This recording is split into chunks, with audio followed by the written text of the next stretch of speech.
কে কাকে নিয়ে যাচ্ছিলে তুমি? দাদুকে নিয়ে। কোথায়? ওনার নাম চোখের হসপিটাল। আচ্ছা। ওনার নাম যজ্ঞেশ্বর দাস। তোমার পাশে মানে সমাজসেবী, তখন তুমি রীতিমতন পুরোপুরি সমাজসেবী। এবারে নখ কাটলাম, ওনার আগে নখ কাটলাম, ধুতি পরালাম, পুরনো ধুতি পুরনো পাঞ্জাবি পরে আমি নিয়ে যাচ্ছি জানা ধরে লাঠি দিয়ে। উনি আমার বাড়ি খেতে বললাম, উনি খেলো না, খেলো মোটা ভাত, মোটা চালের ভাত খাইয়ে রওনা হয়েছে। ভালো। এবারে পথে যেতে যেতে বাসে কেউ ওনাকে মানে আমাকে কেউ তুলছে না বাসে, ভাবছে কি এই বোধহয় কোনো জায়গায় এই ওনাকে রেখে এই মনে হয় ভিক্ষা করাবে আর বিকালে এসে টাকাটা তুলে নেবে, মহিলাকে কোনো বিশ্বাস করবি না। তা আমি বললাম ঠিক আছে, ঈশ্বর জানে। তখন সাজানো করলাম, মাইকে তো বললে হবে না, জানে একমাত্র হৃদয় জানে। তারপরে হলো আবার বাসটা ধরতে গেলাম, আবার বাসটা বলে একদম না অফিস টাইম। তারপরে পড়ে গেল কুটির বাবা, আমার পরিচিত, গোপালদা আমাদের একটু তুলে নাও, শম্ভুনাথে যাবো। গেলাম উঠছি। ভালো, আমি লেডির থেকে বসে আছি, উনিও ডক টক কেটে দিয়েছি, ধুতি শ্বশুরের কম পুরনো পরিয়ে টরিয়ে নিয়ে গেছে। লোকে বলবে ওনার গলায় চেন, শ্বশুরের গলায় কিচ্ছু না, নখ দেখো কত বলে। যার ফলে আমি এইগুলো নখ মানে শ্বশুর ভেবেছে ওনাকে, শ্বশুর ভাবছে লোকেরা ভাবছে। এবার আচ্ছা, আমাকে ভাববে ওনার গলায় চেন আর ওনার এরকম বিশ্রী শ্বশুরের ড্রেস। সেই ভয়ে আমি ভালো দেখে ধুতি টুতি পরায় নিয়ে গেলাম। নিয়ে যাইয়া বাস, আমি তো লেডিস সিটে বসে আছি, উনি জেন্টস সিটে বসে আছে। কিছুক্ষণ পরে উনি লাঠি ছুঁয়া। এখন আমি একে বলছি এই লোক কার? আমি বলছি দাদা আমার জানি আমার মেয়ে সমস্যায়। তখন আমাকে বলছে এনাকে নিয়ে আপনি আসছেন কোথায়? আমি দাদা ওরা আপনার অ্যাডমিট হবে, এই তেল আয়না চিনি নিয়ে যে যাচ্ছি। কোন হসপিটালে? শম্ভুনাথ হসপিটালে। আচ্ছা। এখন সব লোক বলে দাদা তাহলে আমি এখন কী করবো? আমি এগুলো ধরতে পারি না, কেসটা কী করা যায়? বলে আপনি এখন এনাকে এই ড্রাইভারকে বলছে এক কোনায় নামাই দাও, স্টপেজ ছাড়া বাসটাকে একটা কোনায় নামাই দেবো। নামাই দিয়ে বাসটাকে এক কোনায় নামাই দিয়ে এখন আমাকে বলছে দাদা তাহলে আমার আপনি একটু নামাই দেন। উনি তো পুরো দেড়া মরা মানুষের মতো হয়ে গেছে, শক্ত হাড্ডি। এখন ওনারা নিয়ে নামছে। এখন ড্রাইভার এখন নামানোর পরে একটা ট্যাক্সি ওনারা ডেকে দিল। ট্যাক্সিতে উঠলাম, ওঠার পরে ওনাকে নিয়ে আমি পিছনের সিটে বসে আছি। কিন্তু আমি তখন একটা অল্প বয়স তো, মরা মানুষ একটু ভয় পাই তখন আর কি। উনি কী করলো, আমার এইখানে বসে খালি উনি আমার দিক চলিয়ে আসতেছে মরা মানুষের মতো, আর আমি সরে যাচ্ছি। আমার ভয় লাগছে যে ভগবান ইনি এখন আমার মরা মানুষ, আমি ভয় পাই আমার যদি ধরে। তখন ড্রাইভারকে বললাম ড্রাইভার তুমি একটু এই লোকটাকে ধরো, আমার ভয় করছে, মরা মানুষ ঘরে নিয়ে যাচ্ছি।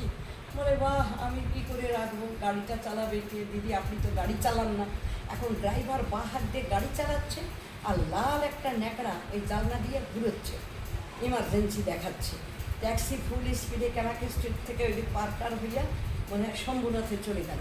শম্ভুনাথে গিয়ে ড্রাইভার নামাই দিল। বললাম এনাকে এখন কি করব? আমি হুইল চেয়ার দেখি এসে ওনাকে হসপিটালের মধ্যে ইমার্জেন্সিতে নিয়ে গেল। এখন ইমার্জেন্সিতে নিয়ে গেল ডাক্তাররা, ওখানকার যে আছে যারা বয় তারা নিয়ে গেল। নিয়ে যাওয়ার পরে এখন ওনাকে আমি ড্রাইভারকে বললাম দাদা কত দেবো? বলে আপনার কোনো পয়সা দিতে হবে না, আপনি রুগীকে নিয়ে আবার যান, রুগীটা মরে যাবে, জগৎ থেকে চলে যাবে, আপনি চলে যান। তো আমি বললাম প্রণাম, আপনাকে আমার প্রণাম জানানোর জন্য।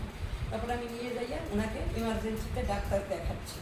ডাক্তার দেখছে প্রেশার দেখছে। আমাকে বলছে লেডি ইয়াং ডাক্তারগুলো আপনার কি হয়?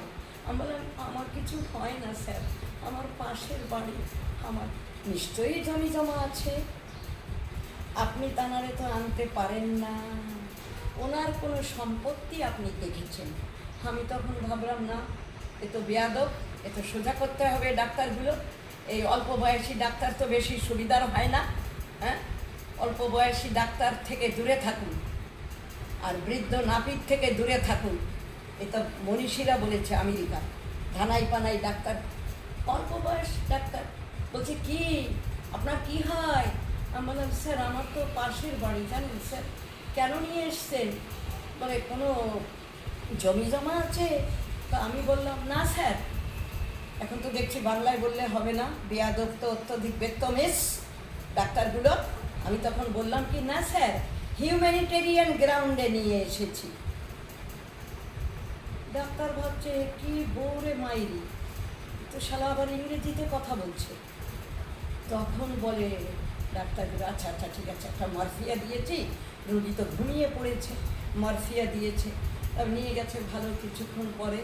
এখন বলছে দেখুন, চোখ তো আর অপারেশন হলো না, আপনার দুর্ভাগ্য, তবে আপনি ওনাকে মেডিসিন ডিপার্টমেন্টে এনাকে ভর্তি করুন। তা ওনাকে আমি মেডিসিন ডিপার্টমেন্টে ভর্তি করলাম। ভর্তি করে ডাক্তারকে বললাম, ডাক্তার লিখে দিল, কাগজ দেখালাম, অ্যাডমিট হয়ে গেল। কিসে? চোখে আর হলো না। চোখ করতে গেছিলো হাউস করে, চোখ দেখবে। চোখ তো একটা সব থেকে সারাটা বডির মধ্যে চোখ যে কিভাবে তৈরি করেছেন ঈশ্বর, আর কি যে এই চোখের মাহাত্ম, এই লীলা, এই চোখটা যে কি ফিট করা, প্রতিটা জিনিসও দেখতে পারে, ছোট্ট একটা কুটকুনি একটা পোকাও দেখতে পারে। চোখের কথা চিন্তা করলে সারাদিন হাত জোড় করে থাকতে হয়। চোখটা কিভাবে বানিয়েছে ভগবান শ্রীকৃষ্ণ, সর্বজ্ঞ সর্বশক্তিমান। তারপরে তো অ্যাডমিট হলো। এখন উনি শুয়ে আছে। এখন ডাক্তার বললো মেডিসিনে ভর্তি হলো, চোখ আর হবে না। তা আমি বললাম এখন দেখি কি, উনি কিছুক্ষণ পরে বমি করে দিয়েছে। আমি ওনার একটা জামা দিয়ে বমি মুছাইয়া রাস্তার থেকে সেই জামাটা আবার আমি পথে ফেলে দিয়েছি। বমিওয়ালা ভাতালা জামা আমি আর রুমের মধ্যে, মানে হসপিটালের মধ্যে আমি নেই। এখন বলে এখন কিছুক্ষণ পরে দেখি ওনার জ্ঞান এসছে। আমি দেখছি কি জ্ঞান এসে দেখি কি বলেন, ও আমার শুকো, ও আমার গেদ, ও আমার উর্মিলা, দেখি এইগুলো কয় দেখি। আমি দেখলাম কি ফট করে চোখটা খুলেই উনি, ওনার মেয়ের নাম হচ্ছে সরস্বতী, দেখি ওনাদের নাম বলে দিলাম। তাতেও দুঃখ নেই, এই তো করে লোক। কষ্ট করলেও তার যে প্রিয়জন যারা কটু কথা বলে, আঘাত করে, তার কথাই আবার ভাবে। তা আমাকে ফট করে চোখটা খুলেই উনি বলছে, মা তুমি দুঃখ নিও না, মা তুমি দুঃখ নিও না। আমাকে বলছে কে সরস্বতী, কে শুকর, কে জ্ঞাত, কে সটকা, ওনার কোনো ভ্রুক্ষেপ নাই। উনি জ্ঞানটা ফিরেই আমাকে বলছে কে, ও মা দুঃখ নিয়ে না, আমি ভালোবাসি। তাই বললাম তাহলে তোমার তো শোক হলো না, মধ্যিখানে তো শরীর খারাপ হয়ে গেছে, বেশ তুমি করো না, দুঃখ করো না, আমায় ক্ষমা করো। তখন নিয়ে তা আমি বললাম তাহলে এসব কী করা যায় এখন? তুমি তাহলে ভর্তি থাকো, ডাক্তার দেখে যাবে, আমি বাড়ি যাই, কালকে আবার তোমাকে দেখে যাব, তুমি কেমন আছো। বাস এই করে আমি বাড়ি চলে আসলাম। পরের দিন আবার 4টে নাগাদ ভিজিটাররা এসছে, আমিও গেলাম। ওনার মেয়েকে বললাম যাবে, তাই হ্যাঁ আমি কী করতে যাবো, তুমি যা। এরকম করে টোরে উনি গেল কিনা আমার মনে নেই, বহুদিনের আগের কথা। এবার আমি যাইয়ে দেখি কি উনি শুয়ে আছে, চট করে উনি আমাকে দেখে কেঁদে ফেলছে। বলে মা আমারে খাতিও দেয় নাই, আমারে পায়খানাও করায় নাই, সব করায় নাই। চট করে একটা ওয়েটার এসে বয় এসে বলছে টাকা দেবে। তখন উনি বলছে মা এই সোর আগে টাকা দিয়ে না, জম্বের শয়তান আমারে পায়খানা করায় নাই। তার বলে তুমি কি এখন পায়খানা করবা মেশো? বলে হ্যাঁ মা। বলে তাহলে আমি পায়খানায় নিয়ে গেলাম, ধরে পায়খানায় নিয়ে যাইয়ে দেখি কি পায়খানার অবস্থা, পায়খানার কোন পাইপ যেন নষ্ট হয়ে গেছে। পাদানি পায়খানার প্যান জলে ঘুটে টলমলো শম্ভুনাথের অবস্থা। পায়খানা কোনো দিক তো লক্ষ্য নেই, ক্যার লক্ষ্য ম্যানেজমেন্টের যে সে তো আর এই যে লিটিল, তারপরে লিটিল মানে অল্প পরিমাণে, কে রক্ষা করবে, কে দেখবে? কোন পাইপ ফেটে পায়খানা নষ্ট হয়ে গেছে, ম্যানেজমেন্টে যে আছে সেও তো মেয়ে বাজি। তারপরে বলে তুমি পায়খানা করবা? বলে হ্যাঁ মেশো। তারপরে আমি ধরে নিয়ে গেলাম। এখন উনি দাঁড়াইয়ে পায়খানা করতেছে, পাওদানি তো ডোবা, পায়খানা নোংরাতে ডোবা, পাও দিতে পারতেছে না। উনি অর্ধেক এরকম করে দাঁড়ানো উঁচু হইয়া, আমিও ওনার পায়খানার পিছনে দাঁড়ানো। হে ঈশ্বর আপনি আমায় ক্ষমা করুন, মেসমশাই আপনি আমায় মাফ করে দেন, হে যজ্ঞেশ্বর, হে আমার পিতা। তখন বলে কি এখন উনি, আমি এরকম বসে, উনি পায়খানা করছে দাঁড়াইয়ে, এরকম পায়খানা করছে, আমিও ওনার পিছনে দাঁড়ানো। তো আমি আবার বললাম কি মেশো তোমার কি আমি ছুচু করাই দেবো? কাইকে না মা পারবানে জল দাও। তারপরে আমি আবার ভাবলাম হাতটা দিয়ে একটু সোসাই দিই, কী আছে এইভাবে একটু গুণা হয়, হাতে বেঁধে পড়বে থাকে। তখন বলে না মা আমি পারবানে, তুমি জল দাও। তারপর আমি পিছনে জল দিচ্ছি, আমারও পা অনেক উঁচু, যেহেতু পায়খানা তো ভালো না, পায়খানা তো ভালো নাই, তো সব অমানুষের দল হসপিটালে, পায়খানা তো ভালো না।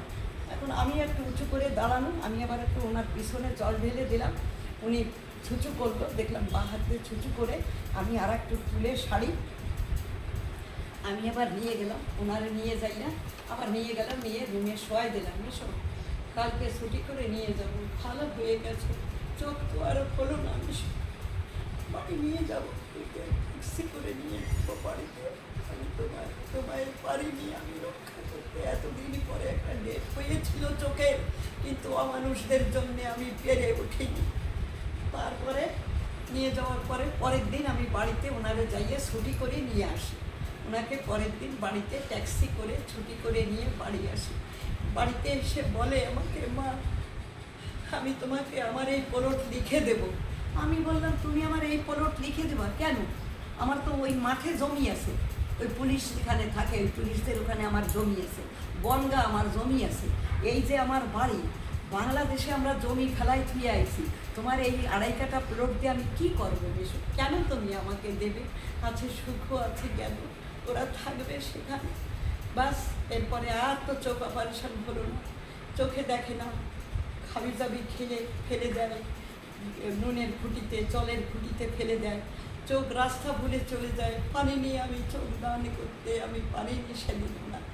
তারপরে একদিন রাস্তায় দেখি যাচ্ছে, চক্ষু অপারেশন বিনা পয়সায়, চক্ষু অপারেশন বিনা পয়সায়। আমি বললাম, শোনো শোনো শোনো ভাই, দেখি দেখি দেখি দেখি দেখি একটা কাগজ দাম, একটা কাগজ নিলাম, কাগজটা নিয়ে দেখি গড়ফা একটা ক্লাব, ওখানে বিনা পয়সায় চোখ অপারেশন হচ্ছে। আমি নিয়ে ওনার ফর্ম ফিল আপ করে নামধাম করে নিয়ে আমি আবার 2-1 দিন পরে একটা ডেট দিলাম, আমি আবার ওনার ডানা ধরে যাচ্ছি নিয়ে গড়ফা যাচ্ছি সাপই পাড়ায় গড়ফা আমি যাচ্ছি ওনাকে নিয়ে। আমার বাবাও সাথে গেছিলো, আমার দীনবন্ধু পিতা, আমার জন্মদাতা, উনিও গেছিলো আমার সাথে। তারপর ওনাকে অ্যাডমিট করে দিলাম, অ্যাডমিট করে চোখ অপারেশন হলো। আমার বাবারও একটু সামনের বেডে, ওনারও চোখ অপারেশন হলো একটু পিছনের বেডে। আমার বাবা একটু স্বাস্থ্য ভালো ছিল, বাবা একটু চোখটা অপারেশনের পরে আমার বাবার একটু সারতে দেরি হলো। আর আমার এই মেসমশাই যিনি আমার পাড়া, ওনার একটু শরীরটা ছিল মানে খুব ছিপালো, মেদ ছিল না, তো ওনার চোখটা অপারেশনের পরে বেশ সুন্দর শুকিয়ে গেল। উনি চট করে দেখি দেখতে পাচ্ছে, বুঝতে পারছি, মা আমি তোমায় দেখতে পাচ্ছি দেখি। তা আমার বাবার সামনে সিট, আমি ওনার কাছে যাচ্ছি দেখতে বা বসে আছি, বাবা যদি কষ্ট পায় বলে আমি আবার ওনার কাছ থেকে উঠে আমি আবার আমার বাবার কাছেও যাচ্ছি, বাবা আপনার শরীর কীরকম আছে? আর মেশো তুমি একটু বসো, একটু বাবা ওদিকে দেখা করে আসি। তারপরে বলে, না মা তুমি বাবার কাছে যেয়ে বসো, যজ্ঞেশ্বর ভগবানের এক নাম। তারপরে আবার ওনাকে দেখে ওনাকে আবার ছুটি করে নিয়ে বাবারে দিল্লি পুরার বৌদ্ধগুড়া নিয়ে গেল ছুটি করে, আমার বাবাকে, ওরা তো আছে ভাই ব্রাদার। তারপরে আমি ওনাকে ছুটি করে নিয়ে বাড়ি আসলাম। বলে, মা আমার কাছে কয়টা টাকা আছে, তুমি আমাকে একটা চশমা কিনে দাও। তো আমি ভাবলাম টাকাটা নেব না, আবার ভাবলাম না টাকাটা নেই। তো 120 টাকা নিয়ে আমি ওনার থেকে মনে হল আমার, আমি একটা চশমা ওনাকে কিনে দিলাম। তারপরে উনি সেই চশমা দিয়ে কিছুদিন দেখি ঘুরছে ফিরছে, দেখতে পাচ্ছে, একটা চোখ দিয়ে বেঁচে আছে, মনে আছে আমার কথা। তারপরে এখন সেই জন্যে এতদিন পরে আমি 70 বছর বয়সে বিনা পয়সায় আমি যে চশমাটা, আমি যে চোখটা অপারেশন করলাম ওখান থেকে, মানে চিত্তরঞ্জন মেডিকেল কলেজ হসপিটাল থেকে আমার বা চোখটা অপারেশন করলাম আমি।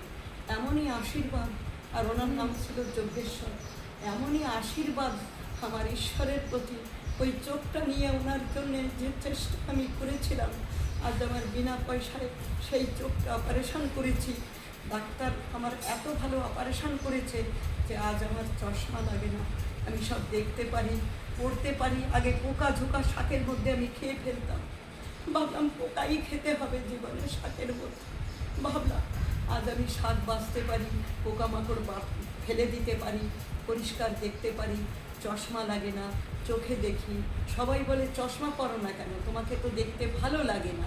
আমি বলি আমার যে চশমা লাগছে না, আমি যে দেখতে পাচ্ছি। বলে না ভালো লাগে না, তুমি জিরো পাওয়ারের একটা চশমা তো পরো, তো কমসে কম তবে দেখতে তো ভালো লাগুক। আমি বললাম না না না, তাতে কি আছে, এমনিই তো ভালো পড়ে যাবে না, কী করবে, একটা উপরে চশমা থাকা ভালো, আর এমনি এমনি মুখটা এমনি পরিষ্কার থাকা ভালো। আজ আমি চোখে দেখতে পারি। আবার এই চোখটা আমার 22,000 টাকা নিল আমাকে ইয়ে থেকে, গড়িয়া থেকে।